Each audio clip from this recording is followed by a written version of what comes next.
Hello and welcome. Today we're going to be focusing on a company which is locked in upper circuit, 20% higher right from the get-go and warranted because the kind of numbers it has posted has been outstanding. And we'll contextualize the numbers, of course, today, but also the numbers basis the last couple of years. And you'll get why the stock is up 20% in trade.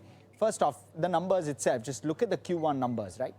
Doubling of the revenue on a YOY basis as well as on a YOY basis, on a Q-on-Q basis, up 60%. EBITDA is up nearly 6x on a YOY basis, from sub 50 crore to around 280 crore. Margins have gone from 5% to 16%, and net profit has gone to 206 crore, which is up nearly 8 times on a YOY basis. So very strong. The con call happened just about an hour back, and what the management seems to be suggesting is tailwind will continue all the way through FY27. Now, before we go ahead, let's try and understand what the company does, as we always do on All About Your Company. In terms of the company itself, it was incorporated in 1992. The Parekh family is the promoter family, and it's part of the Gandhar Group. It operates in the specialty oils and lubricant space. It's 2,800 crore in terms of market cap. First off, the journey itself. It started with white oil manufacturing. Now, and it expanded from there into specialty products. Multiple specialty products, multiple marquee clients. They have 4,000 customers across the world. And it's a company which we generally don't talk about. And therefore, some of the, some of the parts of the business model stood out even for me. And I'll try to kind of flag that off. In terms of what is white oil, first off, it's a raw material, or rather, raw material is crude oil. It's refined into base mineral oil.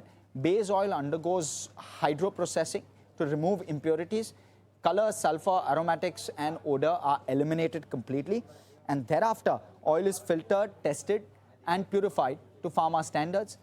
It's finished oil packed for pharma, cosmetic, and food applications. It's highly refined, colorless, and odorless in terms of use case for mineral oils as well. It's used in pharma, cosmetics, food packaging, personal care, and it's built a very strong export presence per se, which is the company. They've built a very strong export presence of this product, including the domestic presence. They've added customized industrial and automotive lubricant solutions as well. It serves diverse industries with broad specialty product portfolios as of today. Now, let's look at the portfolio as a whole. One is, of course, white oil, which I have already described.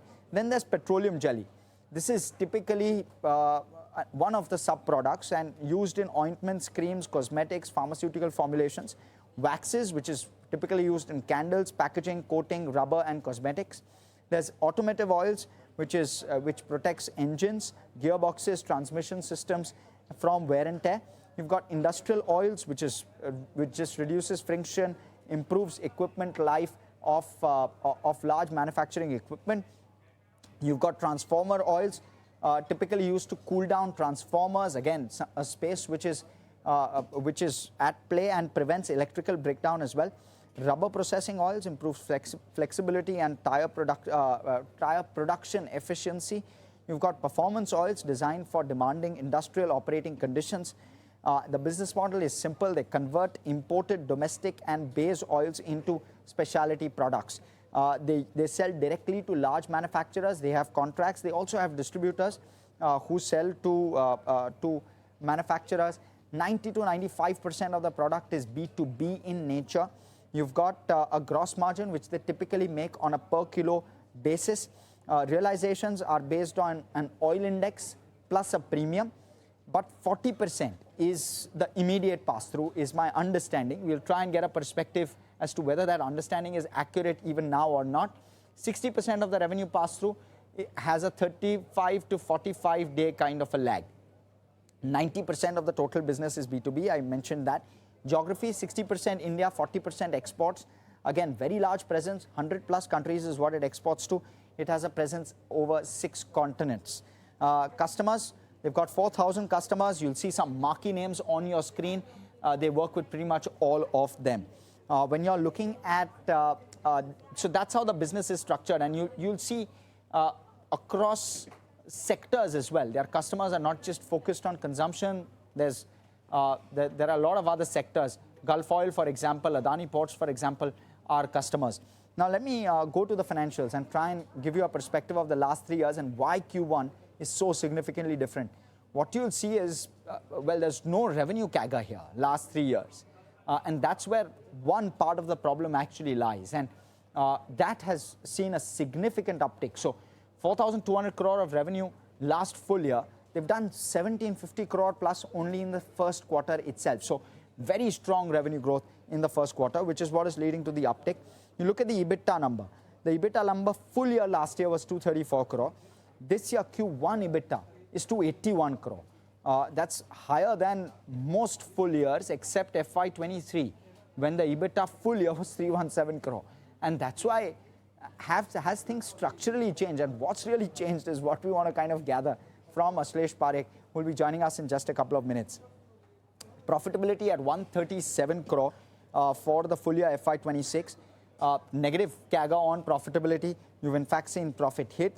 But you look at the current year profit, or current quarter profit is 206 crore, which is more than the entire year FY 2026.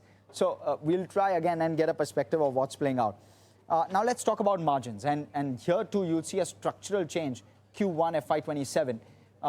You've seen margins largely in the 4.5% to 8% bracket, right? Now margins are at 16.2% Q1 FY27, right? So we've given this a neutral. Of course, if I remove Q1 FY27, it's a thumbs down. But just that jump and the possibility that this will sustain, that's what the management said on the con call, makes me change my stance to neutral. We'll try and wait and watch as to how this plays out, of course, and that's what neutral typically indicates. Balance sheet, around 1,350 crores, so trades at approximately 2 times book. You're seeing a borrowing number of around 168 crore on the balance sheet, excluding lease liabilities, which is okay. And then you've got a cash bank of around 132 crore. Balance sheet, supportive. Let's talk about the cash flow. Cash flow hasn't come through. It's a B2B business typically, and you do see certain challenges there. That's exactly what's played out. But typically, for a flat top line, to not have cash flow come through is certainly a concern. And therefore, we've kept this as a thumbs down. Let's look at return ratios. They used to come in above the 22% number, but last couple of years has been very soft. So we've seen 11 to 13% return ratios, neutral. Could this change? Well, you're seeing that on the Q1 numbers. Can it sustain is the question. Last off, shareholding. 66% is the promoter ownership, has inched up a wee bit June 2026. And largely has been between the 65 to 67% kind of range. No FIs or DI interest, very minuscule. Public interest also waning, frankly. It's 31%, but the number of shareholders have come off quite sharply. FY23, there were 181,000 shareholders, which is 1.81 lakh, now sitting at 1.34 lakh. So the shareholder interest seems to be coming off quite sharply. Look at valuations. FY26 PE of around 20 times. Trailing 12-month PE of around 9 times, just given the kind of spike in Q1 numbers. And the 5-year range is around 8 to 22 times. We want to understand whether this is a one-off or not. Let me bring on board Mr. Ashlesh Parekh, who's the Joint Managing Director at Gandhar Oil Refinery, joining us this morning. Ashlesh, great having you. Let me first start off by understanding from you. Thanks, Harsh. What has changed in Q1? Just give us a quick glimpse before I ask you some quick follow-ups. See, obviously, the Q1, as you've seen the results, we have delivered a robust performance across our categories in which we operate, specifically in the PHPO category. There has been an improvement in our margin matrix, in our revenue and overall profitability of the company. In spite of the geopolitical situation, in spite of the Middle East crisis, the Hormuz closure as we speak, the company could, navigate these problems, because of efficient buying of the key raw materials to ensure uninterrupted supplies to our customers. So this was, the key matrix or the key reason of which, we could sustain our margin. We could in fact increase or expand our margin because of navigating such a critical environment. By the way, viewers, PHPO is nothing but personal care and hair care oils, which is broadly the segment which Ashlesh is talking about. Ashlesh, it's one thing to say that because of a difficult environment, your customers probably upfronted some of their purchases and were willing to buy at higher value. What gives you the confidence that this will sustain?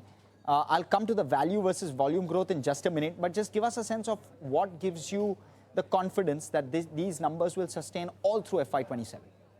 See, the security of supply is a prime concern as of now, among the customers.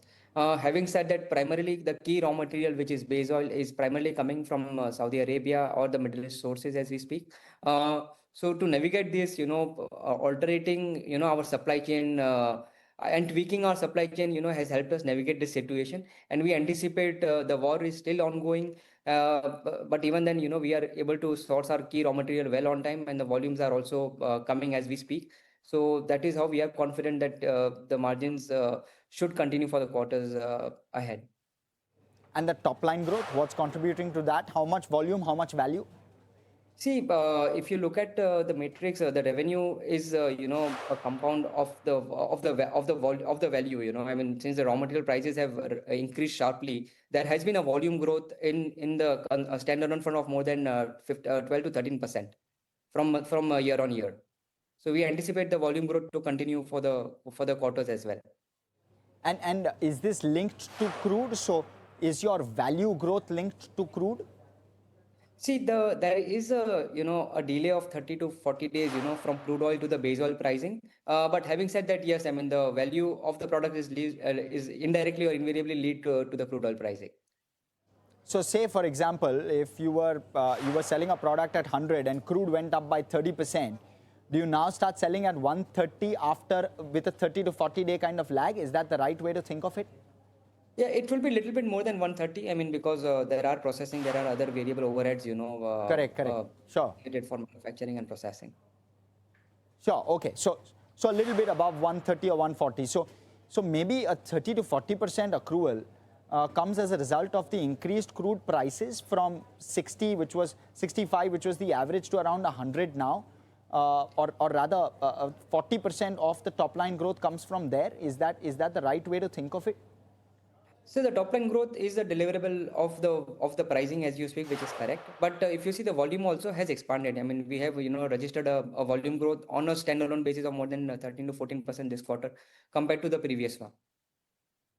And is that sustaining, that 13 to 14% growth? And is that because of fear? Is that because your customers are stocking up? See, customer has not been overstocking, but we have seen, some spike in the requirement of the customers. I mean, because of the security of supply, but it's like not 100% stocking up. That's what the customer has done. Maybe we can assess maybe around 8 to 10% incremental requirement from the customer because of the stocking up. Right. And Ashlesh, trying to understand, therefore, how should one look at margins? So if, for example, crude goes up from, again, 100 to around 130, your pricing goes from 100 to around 140, right? How much of the cost do you have to absorb? How much of inventory were you sitting on? And therefore, how much of inventory gains get locked in as a result of the higher crude prices? If you can give us a perspective. See, historically at Gandhar, we have been maintaining an optimum inventory level of not more than 30 to 45 days. The idea of changing the sourcing mix has really paid us off because we did not only relied on our traditional sources of our procurement, but we also tapped new sources for our base oil buying, which has helped us in increasing our margin and increasing our supplies throughput from our suppliers. Are you telling me that the suppliers that you're buying from have not fully passed through the increased crude prices to you? Is that what you're essentially telling me? See, the pricing are all index linked pricing, So whenever there is a change in the, so now we rely on, indexes, for our key raw material buying, which is the base oil. So whenever there is an increment in the index pricing, that is typically, where the raw material prices goes up, and invariably the finished product prices also goes up. So the pricing has increased, through the quarter, through the months. But obviously, with the situation that we foresee in terms of the Middle East war, we had planned to ensure efficient buying of our raw material during that specific months to ensure uninterrupted supplies of our products. Okay, so Ashlesh, I'm trying to therefore, basis whatever you've told me, trying to understand how margins have moved and what are the levers for the margin move this quarter. Correct me if I'm wrong. One is the volume. 12 to 14% is the volume growth. Second is the pricing, the uptick in pricing versus the inventory you were sitting on. And third piece is probably some operational efficiency also. Talk to us about how much each of these factors have played on the margin, what kind of a role, and if you can give us a perspective whether there were any other factors. See, the inventory that we are sitting on, as I told you, was 30 to 45 days, wherein we already had, maybe 50-60% of the order book already on hand. So, the entire is entirely not an inventory gain. So the margin expansion has been because of, obviously increasing raw material pricing, increasing finished product prices, for catching up. And that's how the pricing, that's how the profitability has, gone up for this specific quarter. Okay, and could you quantify how much? Is it pretty much that in the sense 1100 basis points of margin is very large in terms of the explanation QOQ and YOY? I agree with you. I mean, obviously, there has been this has been an historically, exceptional quarter for us. But going forward, we anticipate the margin, will be at an improved level compared to what we had in the previous years. Obviously, the company, will strategically ensure that the margins are well protected, for the quarters to come. How do you do that? Obviously, that will be again, key dependent again on, efficient inventory planning, efficient raw material buying, and ensuring, we have a throughput with our customers, which we are working with them on a regular basis. So what should we expect from an FY27 standpoint on the top line growth and on the margins? You're at around 4,200 crore in terms of top line. You've done 1,750 crore in Q1 itself. What should the full year top line be? Just simply put that way. See, as I informed you, we anticipate the volume growth to be in the range of 10 to 12%, for this year. So again, top line is an exponent of the volume. So if the volume growth is there and if the crude prices are elevating, obviously the top line growth also will be more than 15-18%. Understood. And the margins, this 16%, how much of it can you hold realistically in Q2? If you can give us a perspective immediately this quarter. It will be difficult, to give you a specific forward-looking numbers, but obviously with the situation around, the Middle East war situation is still not, getting resolved. Having said that, the inventory levels are still what we've been keeping at 30 to 45 days. With this situation, we are quite optimistic of margin, to be more or less around this level or maybe a little bit here and that. That's what, we anticipate. Okay, so if this situation continues, say oil stays at between 80 to 90, you're saying that a 15-16% margin number is likely on a conservative basis, even full year FY27. Sorry, I lost your voice in interim. Yeah, so if crude is to remain at 80 to $90 on the barrel, even full year FY27 margins will be between 15 and 16% broadly. Is that something we can pencil in, Ashlesh? The margin would be in the range of say 12 to 14% if the situation, if the other metrics are kept constant. Okay, 12 to 14%. Understood. And with regard to new logos and growth coming from there, is it the existing customers which have increased their buying, or are you also actively adding new customers to your customer account? See, there has been a regular discussions. Obviously, there have been new customers which has been onboarded. Apart from that, we have been, expanding with our existing customers as well, across not only across the city, across the country, but across various geographies. And Ashlesh, one thing that puzzled me when I was looking at the numbers was the cash flow from operations. There is some bit of choppiness with regard to that. Could you kind of explain as to what's going on there? See, I mean, the company have generated cash from the business. I mean, obviously, being a working capital intensive business, there has been, cash required upfront to pay to our suppliers. But having said that, we have had an efficient working capital management, very prudent working capital management in the company. Having said that, the company had a good positive operating cash flow for this year. And I'm trying to understand. So of course, in the good case, if crude remains at $80-90 a barrel, you do 12 to 14% of margins. What if crude falls back towards 65? What happens then to your margin number? If you can give us some understanding of that. See, obviously there is a base gross margin which is already protected. The uptick of the margin again is a combination of various factors as we discussed.